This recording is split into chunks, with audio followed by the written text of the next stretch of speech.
자, 우리 옆에 분과 반갑게 인사합시다. 사랑합니다. 축복합니다. 만나서 반갑습니다.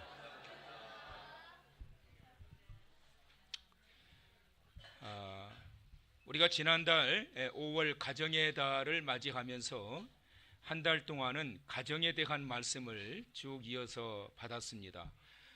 그러느라고 다니엘서의 말씀은 잠깐 내려놓았었는데 오늘부터 또 다니엘서의 말씀을 받도록 하겠습니다. 오늘은 이제 정한 때 끝에 관한 일이라는 제목으로 함께 말씀을 받도록 하겠습니다. 모든 것에는 항상 끝이 있지요. 시작도 있기 때문에 끝도 있습니다.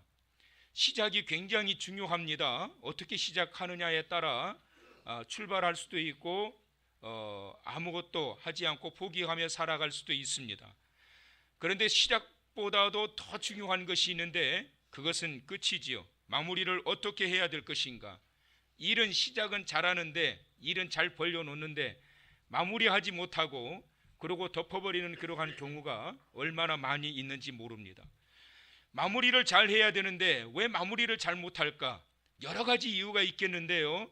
그 중에 한 가지 이유를 말씀드리자면 그겁니다. 끝까지 변하지 않아야 되는데 변하기 때문에 마무리가 안 되는 거예요.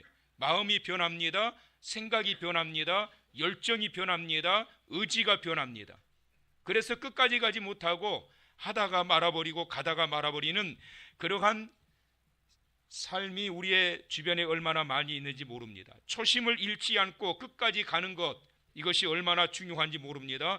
많은 사람들이 인생을 멋지게 살고 싶어 합니다. 중요해요. 이왕 사는 거 멋지게 살아야지요. 그런데 그것보다 더 중요한 것이 있어요. 좀 불편해 보이고 좀 부족해 보이고 좀 모자라 보여도 그럼에도 불구하고 한결같은 마음으로 끝까지 가는 것, 이것이 가장 중요한 것입니다.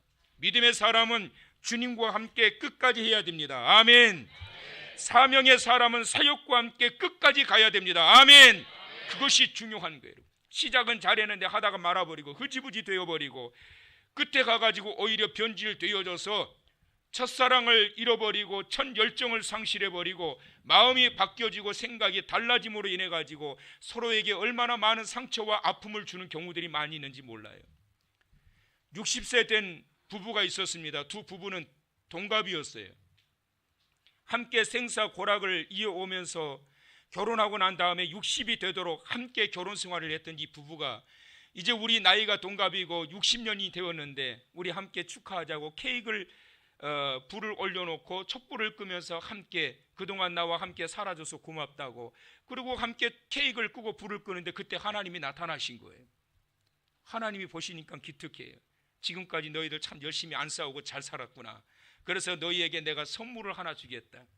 남편에게 말합니다. 아내에게 먼저 묻습니다. 너는 무엇을 원하느냐? 아내가 그럽니다. 하나님, 우리는 너무 가난해서 이때까지 여행을 제대로 한 번도 가지를 못했어요. 세계 여행 한 번 가고 싶어요. 남편과 함께. 그러니까 하나님 여행 한번 보내주세요. 하나님이 그러셨어요. 알았다. 하나님께서 즉시 선물 주셨어요. 세계 여행 티켓을 주셨어요. 남편에게 묻습니다. 너는 무엇을 원하느냐? 하나님, 저는 이때까지 나이 많은 이 여자와 평생을 함께 살았습니다. 그러다 보니까 이제는 간절히 원하는데 더도 말고 덜도 말고 30살만 어린 여자와 함께 살게 해주십시오.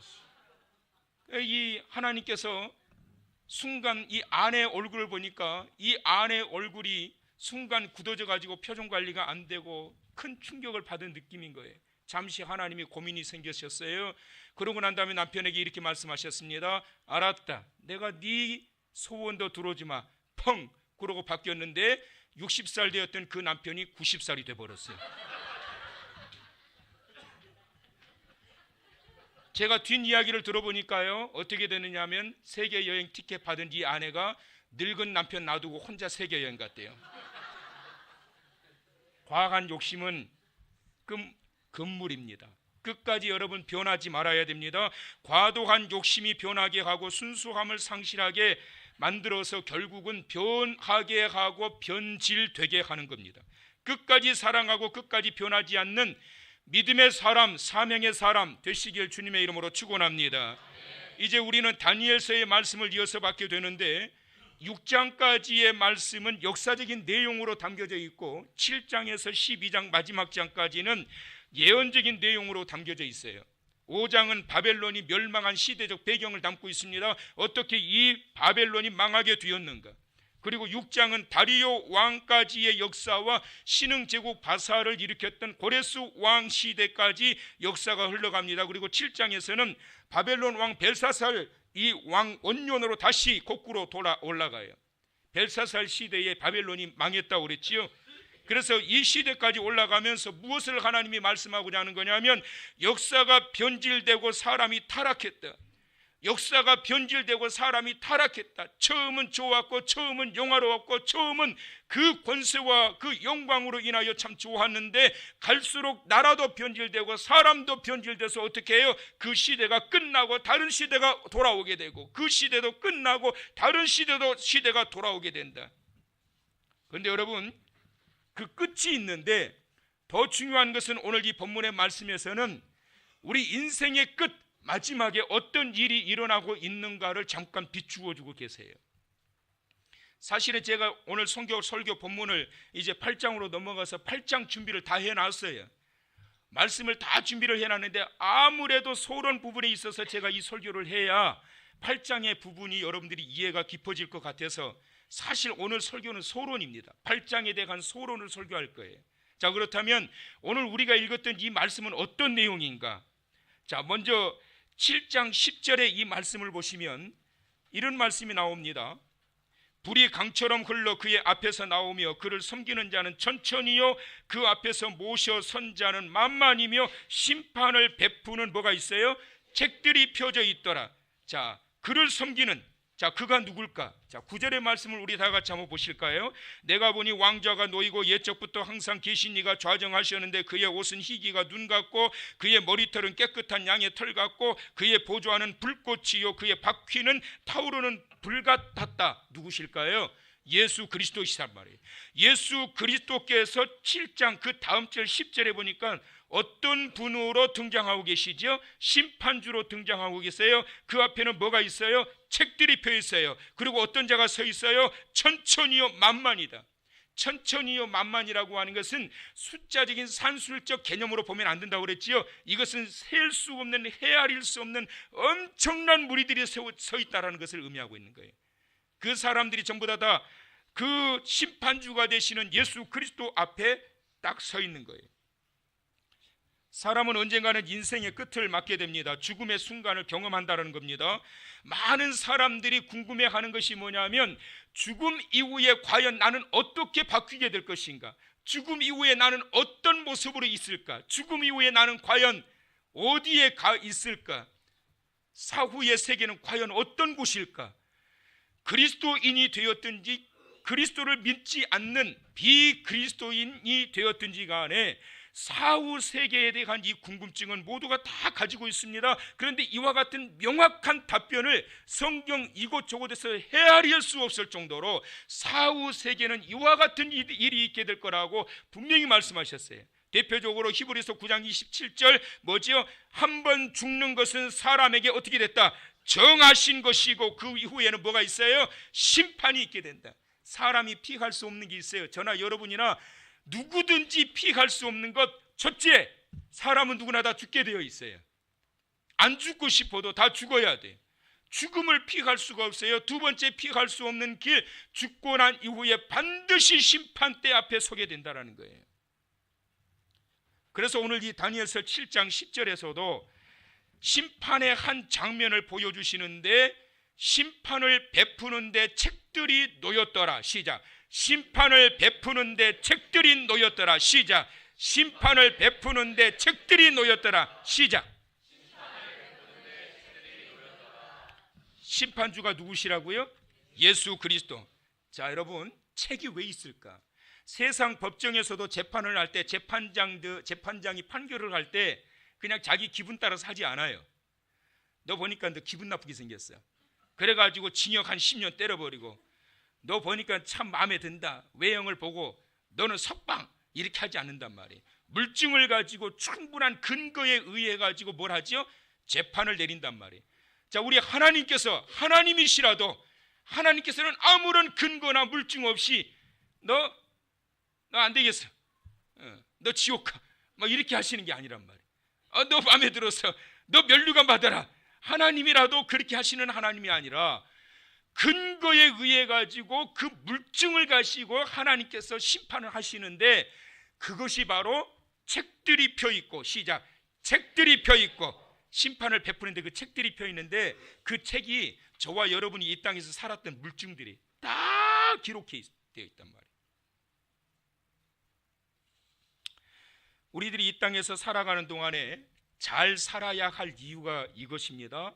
반드시 죽기 때문임도 있지만, 죽고 난 이후에 누구든지 다 주님의 심판대 앞에 서기 때문에 그래요. 여러분, 그러기 때문에 관리 잘해야 돼요. 학생은 성적 관리 잘해야 돼요.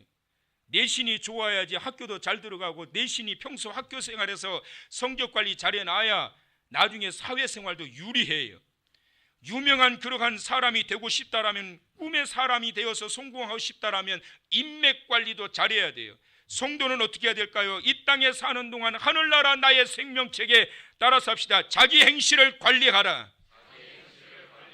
성도는 이 땅에서 살아가는 동안에 내 삶의 내 행실을 잘 관리해야 된단 말이에요. 왜요? 우리 주님께서 심판대 앞에서 심판을 행할 때 책들이 펴져 있는데, 그 책들이 나의 행적들, 행실들이 물증으로 남아가지고 그걸 근거로 주님이 심판하신다고 말씀하고 있기 때문입니다.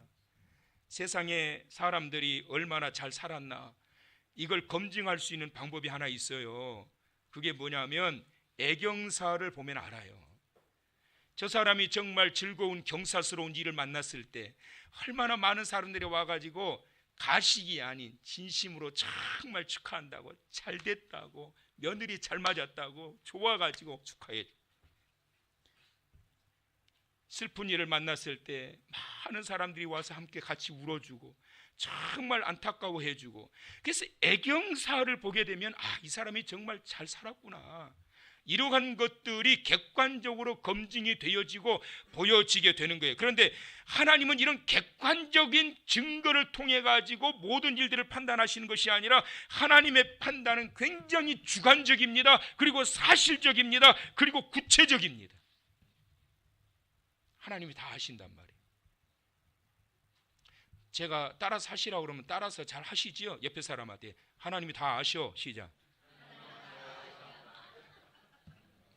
괜히 심쿵할 이유 없어요. 좋은 이유로 하나님이 당신의 형편을 다 아신다는 거지, 괜히 찌르려고 그런 게 아니에요. 자, 다른 분한테 하나님이 다 아십니다.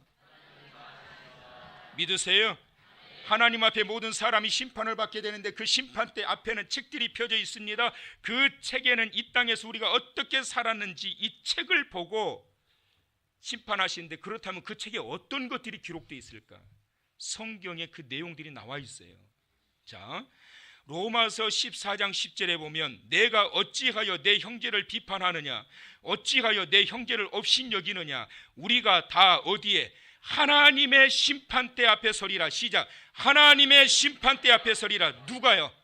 우리가 다, 누구든지 다, 우리가 다 하나님의 심판대 앞에 서게 되는데, 뭐 하느냐? 왜 형제를 비판하느냐, 왜 형제를 업신여기느냐. 비판과 업신여김이라고 하는 것은 뭐냐면 말로 인한 공격성들을 의미하고 있는 거예요. 심판의 대상이 된다는 거예요, 이게. 근데 그 다음 절 11절을 보니까, 기록되었으되 주께서 이르시되 내가 살았노니 모든 무릎이 내게 꿇을 것이요, 모든 뭐가? 혀가 누구에게? 하나님께 어떻게 해요? 자백하리라. 참 재밌지요. 10절에 입으로 죄를 범했는데, 죄 범했던 입으로 하나님 앞에 그대로 자백하게 된다라고 하는 거예요. 무엇을 자백해요? 형제를 비판하고 형제를 업신여겼던 공격성 있는 그러한 말들을 자백한다는 거예요. 세상의 법정은, 자, 피의자, 당신 이거 했어 안 했어? 안 했는데 이렇게 물증이 나왔는데, 그거 했어요. 요거는 했어 안 했어? 했어요. 이거는 했어 안 했어? 했어요. 이렇게 해가지고 재판 판결을 내리지만, 하나님은 안 물어보세요. 여러분, 왜 안 물어보신 줄 아세요? 다 아시니까. 시작. 그 다음에 또 하나, 다 기록되어 있으니까. 시작. 물증이 있단 말이에요. 책들이 펴져 있단 말이에요. 그러니까 물어볼 필요가 없어요. 뭐만 남아있어요? 성경은 말씀해서 우리 입으로 스스로 다 고백할 수밖에 없다는 거예요. 하나님, 하나님, 제가 말을 함부로 가요 얼마나 많은 사람에게 상처를 줬는지 모릅니다. 제 말 한마디 때문에 죽고 싶은 사람이 너무나 많았고, 그러다가 죽은 사람도 있었고, 이 폭언으로 인하여 상처받아 아파하는 자들이 많았고, 무시하는 말, 욕설, 음담, 패설, 거짓의 말로 제 스스로를 더럽혔습니다. 그게 자백한다는 거예요. 자백할 수밖에 없는 거예요. 하나님 앞에서 감히 어떻게 거짓을 말해요? 내 입으로 했던 그 모든 것들을 자백하게 되리라. 그래서 여러분, 말로 인한 행실에 대한 심판이 있다라고 하는 것을 말씀하고 있기 때문에 야고보 사도가 예수님의 동생이었던 그분께서 이런 말씀하셨어요. 누구든지 스스로 경건하다 생각하며 자기 혀를 재갈 물리지 아니하고 자기 마음을 속이면 이 사람의 경건은 뭐라고요? 헛것이란 말이 무슨 말인 줄 아세요? 에? 여러분, 헛것이 보인다고 그러잖아요. 헛것이 보인다라는 것은 실체가 없는 걸 이야기하는 거예요. 그러면 뭐예요? 예배를 드리고 기도를 하고 금식을 하고 철야를 하고 열심히 봉사하고 열심히 전도하는 것은 실체예요. 나의 실체. 그런데 말로 인하여 혀를 재갈 물리지 않고 막말을 쏟아버렸다고 한다면 그 실체가 뭐가 된다는 거예요? 다 헛것이라는 거예요. 실체가 사라져버린다는 거예요. 말에 대한 행실의 심판, 하나님께서 강하게 성경을 통해서 말씀하십니다. 은혜 생활은 잘하는데 말을 함부로 하는 사람들이 있어요. 이들에 대한 경고에 자기 말로 자기가 다 쏟아버린단 말이에요. 사랑하는 성도 여러분, 아무리 열심히 기도했으면 뭐하냐 말이에요. 입으로 다 쏟아버리는데, 죽어라고 봉사 열심히 했으면 뭐하냐고 다 쏟아버리는데, 예배 잘 드렸으면 뭐예요? 예배 끝나고 난 다음에 여전도회 회의하면서 여러분, 이번 달 말에는 떡을 할 건데 콩떡으로 할까요? 무지개떡으로 할까요? 그거 가지고 1시간 동안 막 싸웠대잖아요, 어느 교회에서. 그 뭐 예배 잘 들어놓고 뭐해요, 그거 가지고. 콩떡이면 어떻고 무지개떡이면, 나는 무지개떡이면 객관적으로 나는 좋아하니까. 근데 무슨 떡이면 어때요? 그게 뭐 그렇게 중요하냐고. 별로 중요한 것도 아닌 걸 가지고 왜 그렇게 예배 잘 드리고 난 다음에 입방정을 떨어서 은혜를 다 쫓아내냔 말이에요. 그래서 그들을 향해 경고해요. 차라리 그 혀에 재갈을 물리라. 시작. 차라리 그 혀에 재갈을 물리라. 시작.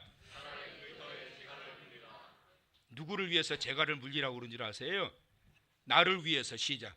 나를 위해서. 시작. 나를 위해서. 왜 그런 줄 아십니까, 여러분? 나를 위해서 재갈을 물리라고 하는 이유는 재갈을 물리지 않고 제어되지 않는 그 막말을 통하여 결국은 무엇을 받게 돼요? 하나님의 나라에서 기록된 대로 심판을 받게 될 뿐만 아니라 이 땅에서 내가 누려야 할, 따라서 하세요, 복 달아난다. 뭐 달아나요? 복 달아나요.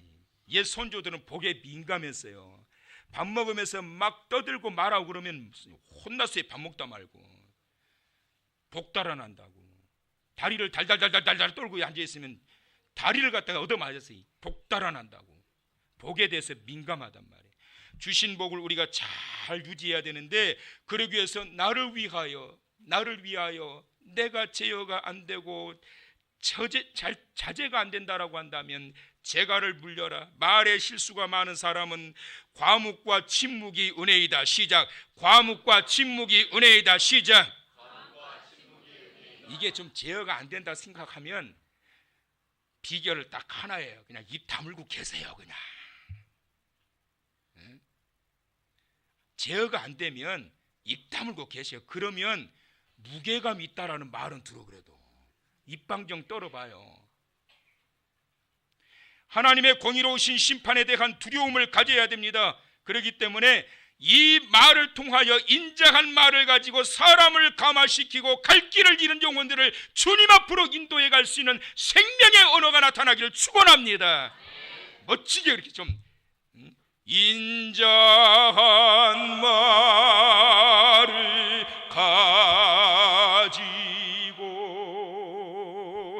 사람을 감화시키며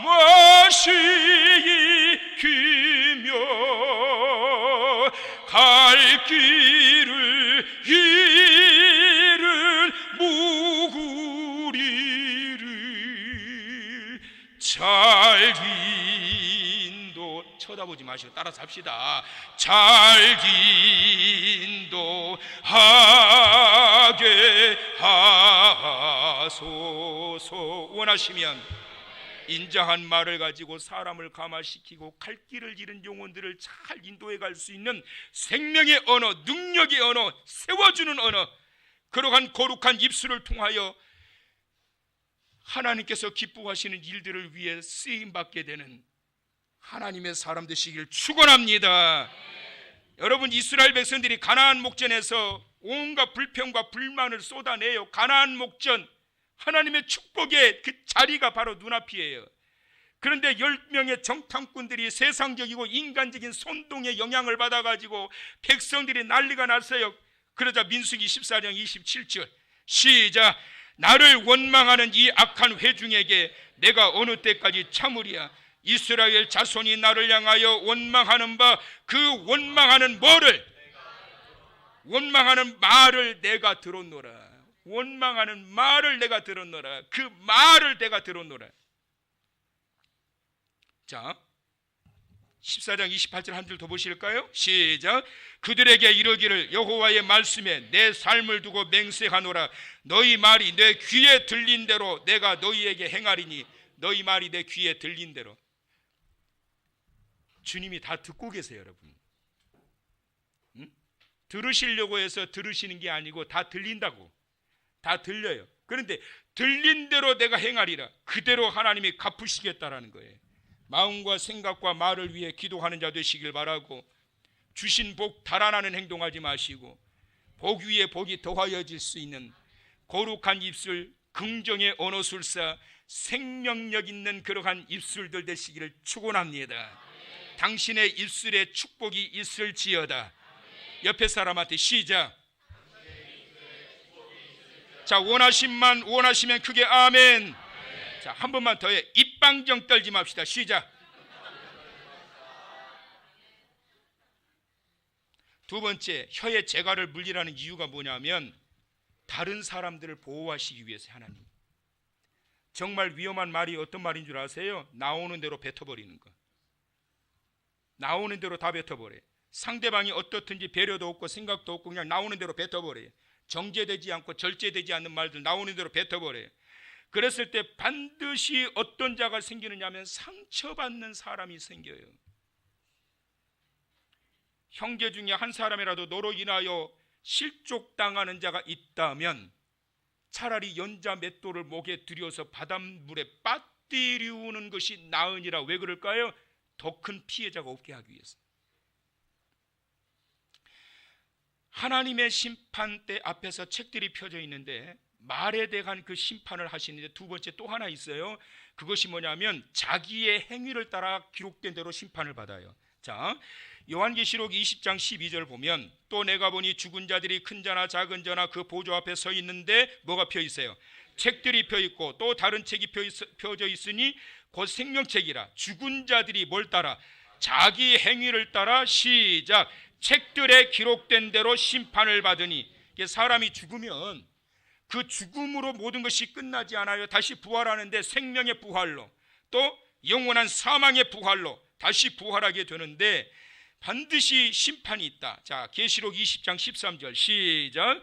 바다가 그 가운데에서 죽은 자들을 내주고 또 사망과 음부도 그 가운데서 죽은 자들을 내주매 각 사람이 자기의 행위대로 심판을 받고. 바다가 어디라고 그랬지요? 제가 말씀을 드렸는데 바다는 세상을 상징한단 말이에요. 세상 가운데 살아가는 자가 죽었어요. 그래서 그 바다에서 세상에서 이제 내줬어요. 그래서 하나님의 심판대 앞에 서는데 자기의 행위대로 심판을 받게 된다. 목사나 집사나 어른이나 아이나 남자나 여자나 누구든지 예외 없이 다 자기의 행위대로 심판받아요. 하나님이 정하신 내 인생의 끝에서 나는 어떤 모습으로 서게 될 것 같은가? 여러분, 우리가 살아가면서 이 중요한 부분이 있어서 항상 우리는 그 생각을 하고 살아가야 됩니다. 언젠가는 인생도 끝날 때가 있듯이 부귀와 영화도 끝날 때가 있어요. 본문은 그 역사의 마지막 자락에서 무엇을 해야 할 것인지를 우리에게 말씀하고 있습니다. 사랑하는 성도 여러분, 오늘 말씀에서 우리에게 주시는 중요한 말씀이 뭘까요? 역사의 중심에 내가 서 있을 때 하나님께서 그 역사의 한 축을 담당하도록 나를 영화롭게 세우셨을 때 나는 그것을 가지고 어떻게 살았고 무엇을 했는가라고 하는 것을 우리에게 보여주기를 원하시는 거예요. 깨닫게 하시기를 원하시는 거예요. 바울이 죽을 힘을 다해 사명을 감당하면서 믿음의 선한 싸움이 있었는데 왜 그렇게 싸웠다고 그랬습니까? 디모데후서 4장 7절에 나는 선한 싸움을 싸우고 달려갈 길을 마치고 믿음을 지켰으니, 왜 그렇게 했다라는 거예요? 8절에 보니까 이제후로는 나를 위하여 의의 면류관이 예비되었으니, 행위에 대한 심판이 있는데 두 가지예요. 선한 일에 대한 하나님의 상급과 보상으로 내려진 것이 있고, 또 하나는 악한 일에 대한 하나님의 심판이 있는데, 사도 바울은 악한 일에 대한 심판에 대한 경고와 경계를 가지고 있으면서도 무엇? 의의 면류관이 예비되었다라고 하는 희망과 소망을 가지고 살아갑니다. 그러면서 이건 누가 주신다? 주곧 의로우신 재판장이 재판하실 그날에 내게 주실 것이며 내게만 아니라 주의 나타나심을 사모하는 모든 자에게니라. 왜 세계 역사의 흐름을 말씀하시다가 갑자기 7장의 심판의 자리를 보여주셨을까요? 모든 영광과 부귀와 권세와 영화 이후에 마지막 정해진 때가 있다. 끝이 있고 심판이 있다. 그럼 왜 끝나게 되느냐? 왜 심판을 당하게 되느냐? 왜 저들이 애굽이 아수르에 의해서 망하게 되고, 아수르가 바벨론에 의해서 왜 망하게 되고, 페르시아에 의해 가지고 바벨론이 왜 망하게 되고, 헬라에 의해서 왜 페르시아가 망하게 되고, 로마에 의해서 왜 헬라 시대가 왜 끝나게 되고, 정복자들이 왜 죽게 되고, 왜 망하게 되었느냐? 그 영화와 부귀와 권세를 누렸던 자들이 어떻게 끝나게 되었느냐?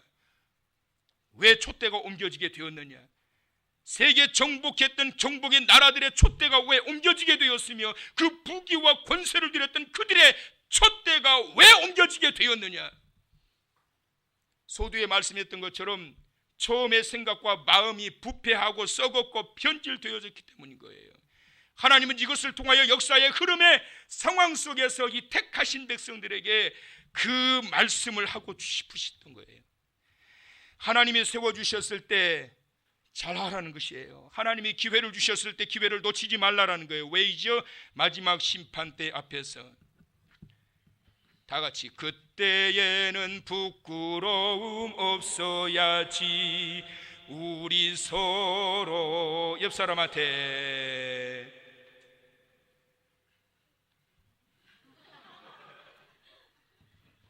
오늘날 수많은 사람들이 인생 막장을 살아가고 있어요. 무엇이 되었는가 중요합니다. 하나님의 작품이고 은혜의 결과예요. 그러나 가장 중요한 것은 내 사역과 역사의 종점에서, 내 인생의 종점에서 내가 하나님 앞에 부끄럽지 않게 어떻게 살았는가, 하나님께서 주셨던 그 자리에서 내가 어떻게 살았는가, 무엇이 많은지 몰라요. 그거보다는 하나님께서 주신 이 축복과 은혜의 자리에서 이 촛대가 옮겨지지 않기 위해 나는 어떻게 살 것인가, 그게 중요한 거예요. 말씀을 준비하면서 제가 소중한 한 자료를 하나 발견하게 됐는데요, 우연히 접하게 된 어떤 분의 기도문인데, 이분의 기도문을 제가 소개하면서 오늘 말씀을 마무리 지으려고 합니다. 이분은 아마도 자신의 생이 자신의 이름을 밝히지는 않았는데 얼마 남지 않았음을 직감하면서 기도문을 썼던 것 같습니다. 그동안 아내와 함께했던 자신의 삶을 돌아보면서, 그리고 마지막 자신의 소박한 소망을 담아 마지막 생을 멋지게 정리하고 싶었던 것으로 보여져요. 그는 이렇게 기도합니다. 주님, 하늘에 계신 아버지의 이름이 거룩하게 되기를 원합니다. 그 뜻이 이 땅 위에서 빛으로 나타나기를 또한 간절히 원합니다. 주님, 저에게 간절한 소망이 있습니다. 저의 마지막의 순간을 제 아내의 품에서 온전하게 마감할 수 있도록 지켜주시옵소서. 그리하여 두 손을 잡고 저의 아내에게 저의 마지막 순간에 그동안 정말 고마웠다라고 그 마음을 꼭 전할 수 있게 하옵소서. 주님, 제가 당신의 계획 속에서 쓸모가 없다면 속히 저를 거두어 주옵소서. 혹여 저를 잊으셨다면 다시 기억하셔서 당신의 쓸 바를 가늠하시고 필요 없다 하시면 저를 거두어 가시옵소서. 행여하며 기다림이 너무 고통스럽고 힘이 드나이다. 허나 이번에 쓰실 요랑이시라면 제 모든 것을 쓰시고 저를 거두어 가소서. 그리하여 남은 자들에게 짐이 되지 않게 하시고 저를 쓰레기로 버려지지 않게 하시고 당신의 그 사랑 가운데로 아름답게 거두어지게 하옵소서. 주님, 제 아내를 온전히 지켜주시사 제가 아내의 품 안에서 저의 마지막을 보내며 마감할 수 있도록 허락하여 주옵소서. 그리하여 제 마지막 눈길로 감사와 사랑을 전할 수 있게 하옵소서.